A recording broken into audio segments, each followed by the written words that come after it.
사람이 누가 있겠어요? 오늘 여러분 기가 있을 때 하나님의 귀한 말씀, 비밀의 말씀, 의의 말씀을 들을 수 있는 귀가 확 뚫려질 수 있는 시간 되어지기를 주님으로 축원합니다. 그래야 들을 수 있는 거예요, 이 말씀. 그런데 왜 이렇게 먹어서는 안 될 부정한 짐승들을 하나님은 잡아먹으라고 강조하시느냐 이 말이에요. 하나님께서 보자기 속에 들어있는 것들을 잡아먹으라고 말씀하실 때 14절에 보면은 베드로가 주여 그럴 수 없나이다. 속되고 깨끗하지 않은 것을 내가 결코 먹지 아니하였나이다 이렇게 해서, 그러므로 하나님이 보여주신 각종 네 발 가진 짐승, 또 기어다니는 것, 또 이 나는 것, 이런 것들이 다 속되고 깨끗하지 못하니 먹을 수 없습니다 하는 이야기죠. 아니 그렇다면은 하나님께서 기왕이면은 먹을 수 있는 짐승, 색임질도 알고 그 다음에 이렇게 굽이 갈라진 그런 짐승들을 보여주고 날개가 있고 나는 그런 색을 보여주고 오면은 얼마나 하나님의 명령 따라 잘 먹겠습니다 할 건데, 먹지 못할 그런 것을 보여주고 먹으라고 하니 지금 도저히 이해를 못하는 거죠 지금. 그런데 두 번째 소리가 또 들려요. 하나님께서 깨끗하게 하신 것을 네가 속되다 하지 말라는 것이었습니다. 이런 일이 3번 있은 후에 보자기 같은 그릇이 하늘로 올라갔다. 성경은 이렇게 말씀하고 있습니다.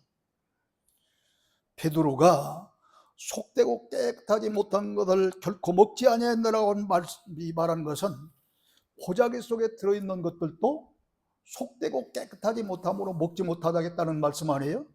자, 베드로는 예수님의 제자요, 사도가 된 그런 남다른 사람입니다. 그런데 그때까지도 유대인들이 지키고 있는 성결의 의식을 완전히 버리지 못한 거예요. 그래서 완강하게 먹지 못하겠다 하면서 거부 의사를 밝혔는데, 천사들은 하나님의 지시를 받고 하나님께서 깨끗하게 하신 것을 내가 왜 속되다고 하냐, 속되다고 하지 말라 이렇게 이야기하고 있는 겁니다. 그러니까 다시 먹기를 재촉하는 거예요. 그렇습니다. 하나님께서 깨끗하게 하신 것은 어떤 누구도 속되다고 할 수 없는 것입니다. 그렇기 때문에 디모데전서 4장 3절로 5절에 보면은 음식물은 하나님이 지신 바니 믿는 자들과 진리를 아는 자들이 그랬어요.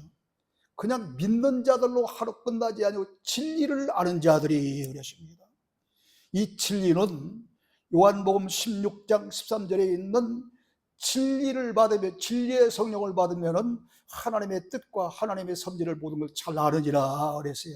그렇기 때문에 그냥 믿는다고 교회를 다니는 사람들이 아니라 믿는 사람들과 더불어 진리를 아는 자들이 그랬어요. 진리를 아는 자들이 감사함으로 받을 것이니라. 디모데전서 4장 3절로 5절입니다. 확인해 보세요. 그냥 믿는 자가 아니에요. 믿는 자들과 진리를 아는 자들이 감사함으로 받을 것이라. 하나님께서 지으신 모든 것이 선함에 감사함으로 받으면 버릴 것이 없나니 하나님의 말씀과 기도로 거룩하여짐이라. 이렇게 말씀한 줄로 믿으시기를 주님으로 축원합니다. 그러니까 하나님이 천사가 그랬잖아요. 하나님이 속되고 깨끗하지 못한 것을 깨끗하게 하셨는데 네가 왜 속되고 깨끗하지 못하고 자꾸 이야기하느냐, 어서 빨리 먹으라는 거 아니야. 그러니까 이미 아무리 속되고 깨끗하지 못한 더러운 것들이 그 보자기 속에 들어있을지라도 먹을 수 있는 음식이라는 겁니다. 먹을 수 있는 짐승이라는 것입니다.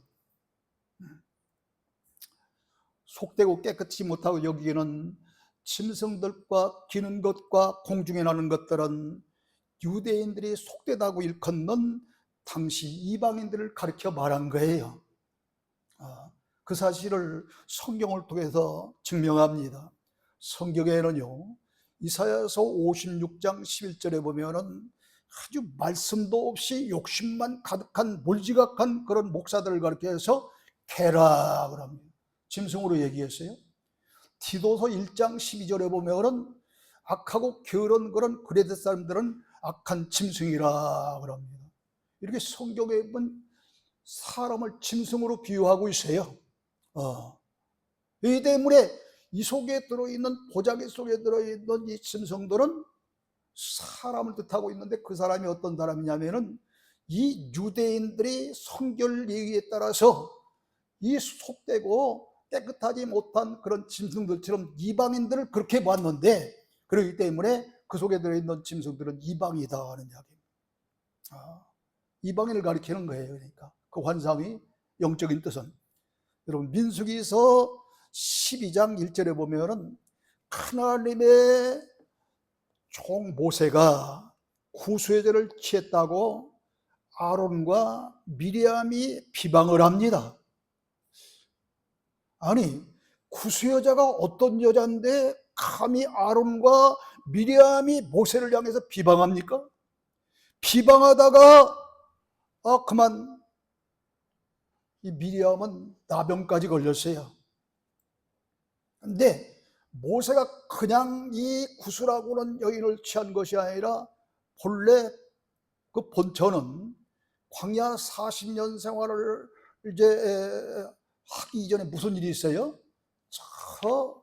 자기 동족과 그 다음에 이 애굽 사람들이 그 싸우는 과정에서 자기 동족들이 얻어맞는 것을 보고서 그 애굽 사람들을 쳐 죽이고 모래 속에 파묻잖아요. 그 사실이 들통나서 자기가 죽을까 봐서 도망쳐서 들어갑니까? 이드로가 있는 그런 그곳으로 40년 동안 양치 그런 생활을 합니다. 이드로 양을 치면. 근데 그 이드로의 딸 십보라와 결혼해서 본처가 십보라예요. 근데 십보라가 죽고 나니까 구수여인하고 결혼을 하게 되는데, 구수여인이 누구냐면은 여러분 창세기서 9장 20절을 찾아보세요. 창세기서 9장 20절. 노아가 농사를 시작하여 포도나무를 심었더니 그랬어요. 여기 보면은 노아가 이제 홍수 심판이 지난 후에 포도나무를 심었더니 아주 잘 됐어요. 왜 잘 됐을까요? 홍수 심판 때 노아의 8식구 외에는 모든 것이 다 죽어서 썩어 부패했기 때문에 그게 거름이 된 거예요.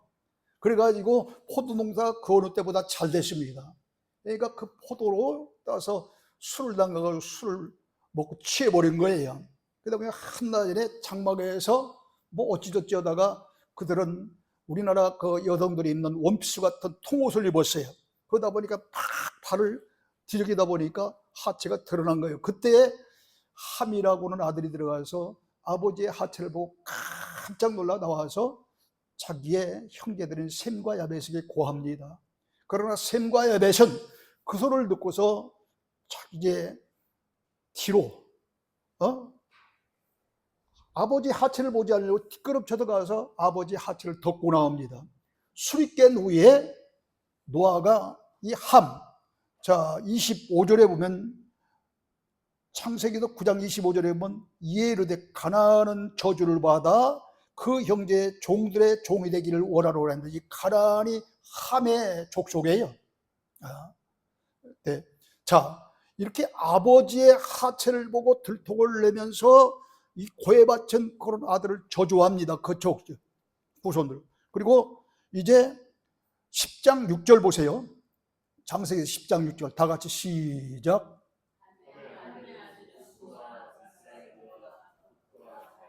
아멘. 함의 아들이 누구예요? 구수예요. 구수. 그럼 구수 여인 하면 뭐냐? 함의 족속 가운데에 여인이 구수 여인입니다. 그렇다면은 노아를 비방하고 이토록 이제 고해바친 그런 함의 족속 가운데에 여인이므로 이것은 이방인과 같은 믿음의 계열이 아닌 비구속 계열인 그런 못된 족속들인 거죠. 이런 사람들 가운데 여인을 취해서 이 모세가 십보라 본쳐가지고 우리 아내로 삼았어요. 그러니까 이 옆에 있던 아론과 미리암이 볼 때는 굉장히 지금 모세가 잘못된 겁니다. 그렇잖아요. 하나님을 믿는 어떻게 모세가, 그리고 온 민족을 지도하고 인도하는 모세가 어떻게 감히 이러한 믿지 않는 그러한 그 계열의 구수의를 아내로 맞이했는지 잘못된 거예요, 그들이 볼 때는. 그러나 하나님께서는 이제 그런 모세를 비방한 아론과 미리암을 꾸짖고 미리암에게는 문둥병, 나병까지 들게 했던 그 하나님이에요.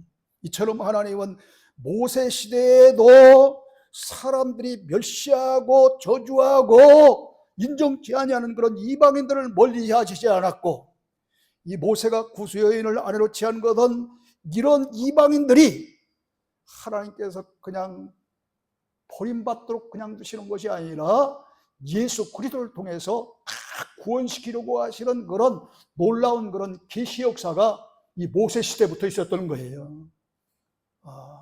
구약 시대에 이런 일이 전혀 없는데도 이 모세의 일을 통해서 이미 계시하고 온 겁니다.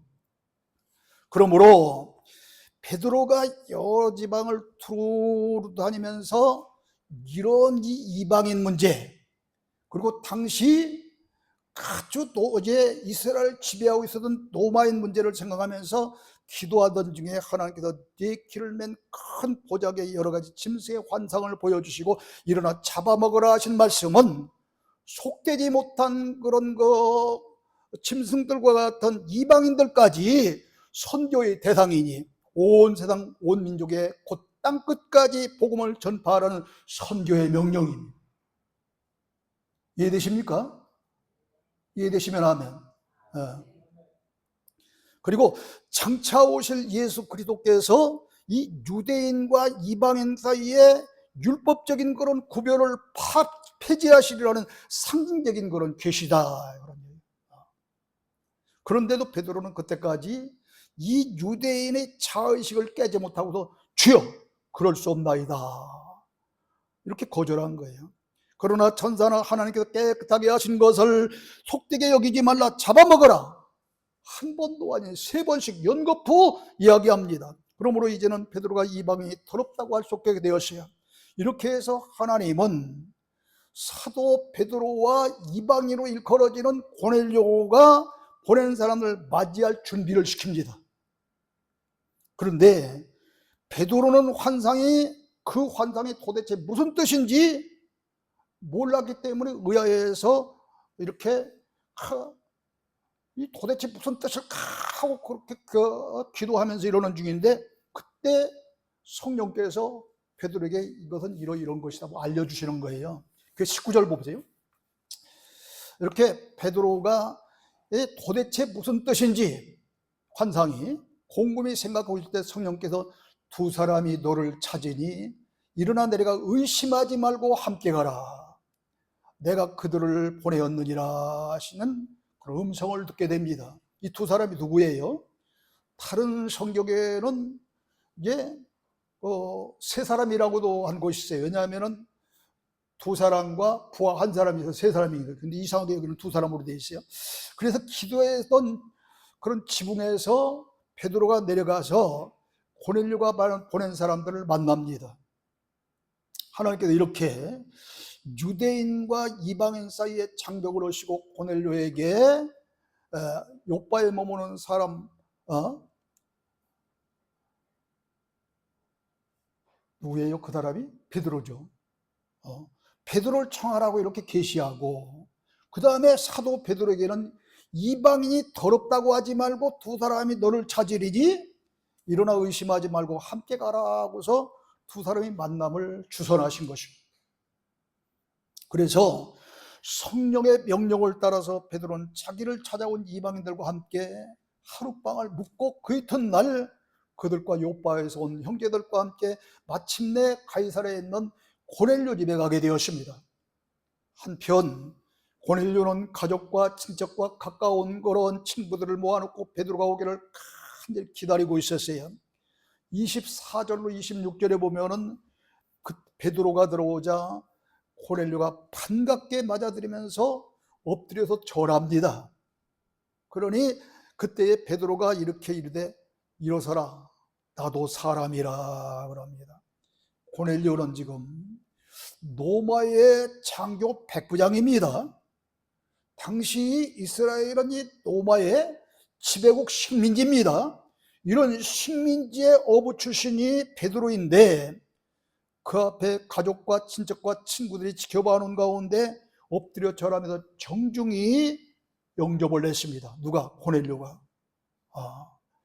비록 식민지의 어부 출신이지만 하나님께서 보내주신 사역자임을 믿고 존경과 감사하는 마음으로 절하면서 정중히 영접한 것입니다.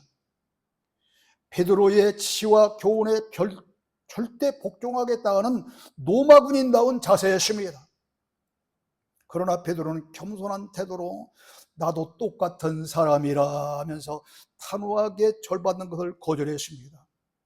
이러한 고넬료와 베드로의 겸손한 태도야말로 구도자와 교육자 간의 아름다운 장면이요 취해야 할 태도인 줄로 믿습니다.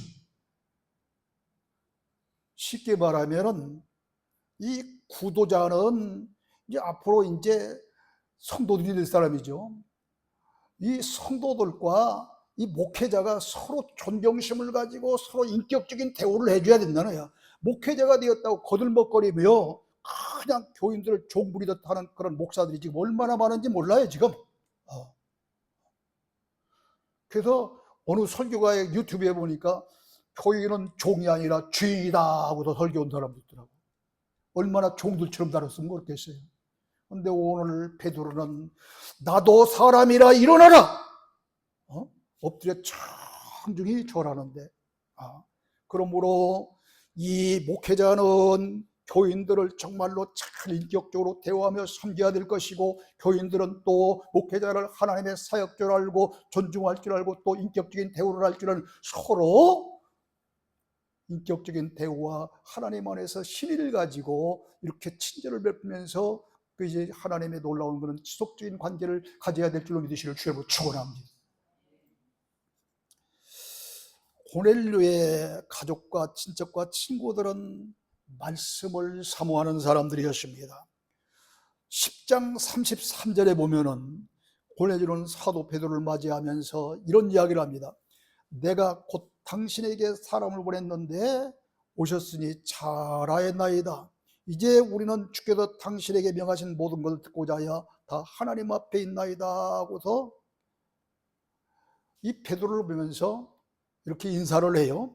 그러니까 그때 고넬료가 온 가족과 친척과 친구들을 모아놓고 베드로를 기다린 것은 그의 웅변이나 그의 철학이나 그의 사상을 드러난 것이 아니라 하나님의 말씀을 듣고자 이렇게 모아놓은 거죠. 우리도 교회에 온 것이 마찬가지예요. 하나님께 구원의 은혜에 감사해서 예배하며 하나님의 말씀을 듣기 위해서 오는 것이지 세상적인 학문을 듣기 위해 오는 거 아닙니다. 세상적인 무슨 재미난 얘기 듣기 위해서 오는 게 아니에요. 그러므로 강단에서는 계시록 22장 15절로 18절까지 계속해서 거짓말이나 거짓말을 지어내는 그런 말씀하지 말고 또 하나님의 성경 말씀에 더하기도 하지 말고 빼지도 말고 온전한 말씀만 전하라 이렇게 말씀한 줄로 믿으시는 주님을 축원합니다. 그러므로 설교자는 기도하며 말씀을 잘 준비해서 선포해야 되고 성도들은 고넬료처럼 신실한 그러한 믿음으로 예배 시간을 사모하며 기다려서 말씀을 받아야 되는 것입니다. 고넬료의 인사가 끝나자 10장 34절로 35절을 보세요. 베드로가 이런 고백을 합니다. 내가 참으로 하나님은 외모를 보지 아니하시고 각 나라 중 하나님을 경외하며 의를 행하는 사람은 다 받으시는 줄 깨달았도다. 아니, 그동안 베드로는 이 유대인의 성결을 그런 율례에 사로잡혀서 이방인들을 더럽다고 봤는데 지금 뭐라는 거예요? 하나님은 외모를 보지 아니하고 각 나라 중 하나님을 경외하며 모든 사람들이 행하는 모든 사람들은 다 받으시고 용납하시는 줄 깨달았나이다 하면서 지금까지 가졌던 사고방식이 순간에 깨어지고 무너진 줄로 믿습니다. 누가? 베드로. 놀라운 일이 벌어지죠. 이방인에 대한 이런 더럽다고 편견을 가진 베드로가 순간 무너진 거예요. 지금 베드로는 이어서 고넬료에게 말씀을 증거하기 시작했습니다. 어떤 말씀을 증거했냐면 하나님께서 나더러 예수에게 성령과 능력을 기름부터 다시어서 두루다니시며 선한 일을 행하시고 마귀에 눌린 자를 고치시며 복음을 전하시는데 유대인들이 그를 나무에 매달아 죽였으나 하나님께서 사흘 만에 다시 살리셨으니 우리가 그 증인이라. 그러면서 그를 모시고 음식을 먹은 우리에게 명하사 전도하되 하나님이 살아있는 자나 죽은 자의 재판장으로 정하신 분이 바로 예수님이시며 그를 믿는 자마다 제사함을 받느니라는 내용으로 이렇게 설교를 했습니다. 이렇게 말씀을 전할 때, 베드로가 말씀을 전할 때 44절로 48절에 보면 성령을 받고 방언으로 말하기 시작하고 이어서 세를 받았느니라 그랬습니다. 놀라운 일이 벌어진 거죠. 이방인 로마의 백부장 출신이었던 그런 그 고넬료를 비롯해서 그가 모아놓은 가족과 친척과 친구들이 다 이렇게 베드로가 전하는 말씀을 들을 때 성령 충만받고 방언으로 말하기 시작한 거예요. 여기서 설교의 능력이 얼마나 큰 것인가를 알 수 있습니다. 이렇게 하나님께서 이방인 고넬료와 사도 베드로의 만남을 극적으로 이루시고 이방인 선교에 초석을 놓게 하셨습니다. 성도 여러분, 이 놀라운 역사는 도저히 같이 할 수 없는 두꺼운 장벽이 이방인 고넬료와 사도 베드로와 그 사이에 젖어 있었잖아요. 그래서 서로 만날 수 없는 그런 관계인데 두 사람에게 환상을 보여주고 이 사실을 깨부시는 겁니다. 이렇게 해서 이제 서로 성령의 역사에 의해서 그 환상을 보여준 것을 베드로가 깨닫지도 못해요. 간절히 하나님 앞에 기도하면서 곰곰이 생각하고 있을 때에 성령께서 지시하잖아요. 그 사람들은 내가 보낸 사람이다 하고 빨리 그들을 쫓아가라는 거 아닙니까? 이렇게 해서 하나님의 놀라운 역사로 말미암아 두 사람이 만나게 되고 또 이렇게 해서 이제 하나님의 말씀을 듣다가 성령 충만과 반까지 하기 시작한 거예요. 그러므로 우리도 여러 가지 장벽이 가로막혀 도저히 같이 할 수 없는 사람들이 있어요. 우리에게도. 어떤 장벽입니까? 어떤 사람들에게는 학력이 장벽이 됩니다. 내가 최고 학부를 나왔고 아니 저 유학까지 다녀왔는데 내 옆에 있는 저 친구는 그 초등학교 차례 중고등학교 좀 나온 저 사람하고 내가 같이 할 수 없다고 학력의 장벽이 가로막혀서 멀리하는 사람도 있어요. 어떤 사람은 이 정치적인 이념, 보수주의, 진보주의가 딱 장벽이 가로막혀서 아예 쳐다도 보지 않으려고 합니다. 아니 이 이데올로기라고는 이념의 장벽은 목사들 사이에도 끼어 있어가지고 보수주의 그런 목사, 진보주의 목사로 갈라져 있어요 지금. 아예 쳐다보지도 않으려고 그래. 뿐만 아닙니다. 어떤 사람은 신분의 장벽이 있습니다. 어떤 사람은 막 그 고위층에 있는 사람들이 있는데 어떤 사람들은 모르는 거 어떤 거 관료 출신 되지 못하고 서민으로 살아갑니다. 이런 신분의 장벽이 있어요. 뿐만 아닙니다. 어떤 사람들은 부귀공연을 누리면서 부자로 살고 있는데 돈 없는 서름 가운데 이 경제적인 그런 장벽으로 가로막혀 있는 사람도 있습니다. 또 원치 아니하게 감정으로 가로막혀서 쳐다보지도 않으려는 사람이 있습니다. 이처럼 유대인과 저 이방인 사이에 이런 장벽이 있듯이 우리에게도 이런 장벽들이 있는 거예요. 학력의 장벽, 이념의 장벽, 경제력의 장벽, 또 경제, 감정의 그런 장벽, 신분의 장벽, 이런 것들이 우리를 가로막고 도저히 같이 할 수 없다고 생각하는 사람들이 얼마나 많은지 모릅니다. 그러나 주님은 뭐래요? 이 장벽을 다 무너뜨리고 만나야 할 만남의 대상이 바로 우리들이 장벽을 쌓고 돌아보지 않는 그 사람이라는 겁니다. 지금 그 사람들이 전도의 대상임을 깨닫고 성령의 인도하심, 베드로가 성령의 인도하심을 따라서 순종하고 말았잖아요. 성령의 인도하심은 곧 말씀의 인도하심입니다. 요한복음 16장 13절에 진리의 성령이 성령인데 마지막 시대에는 이 진리의 성령은 어떻게 해요? 말씀을 잘 깨달을 수 있는 성령이라고 그랬잖아요. 그러므로 이 진리는 요한복음 10장 10절에 진리는 말씀이다. 그러므로 성령의 인도는 말씀의 인도예요. 그러므로 말씀을 따라서 우리 모두 순종함으로 그들을 주님 앞으로 인도해야 될 사명이 있고 책임이 있는 줄로 믿습니다. 그러기에 주님이 뭐라고 그럽니까? 원수까지 사랑하라. 주님이 원수까지 사랑하라 하셨는데 이까지 그러한 학력의 장벽, 이념의 장벽, 신분의 장벽, 경제의 장벽, 감정의 장벽 때문에 이걸 헐지 못하고 그들을 전도하지 못한다고 한다면 주님의 말씀에 거역하는 자 아닙니까? 오늘 이 시간 이 장벽을 다 깨시고 그들은 내가 더 친절히 대하고 이웃으로 대하고 전도해야 할 대상임을 믿고 기도하시며 전도할 수 있는 여러분이 다 되어져서 이제 하나님의 섭리와 뜻을 이루어가는 믿음의 귀한 성도들이 다 되어지를 주님으로 축원합니다. 하나님 아버지 은혜를 감사합니다. 오늘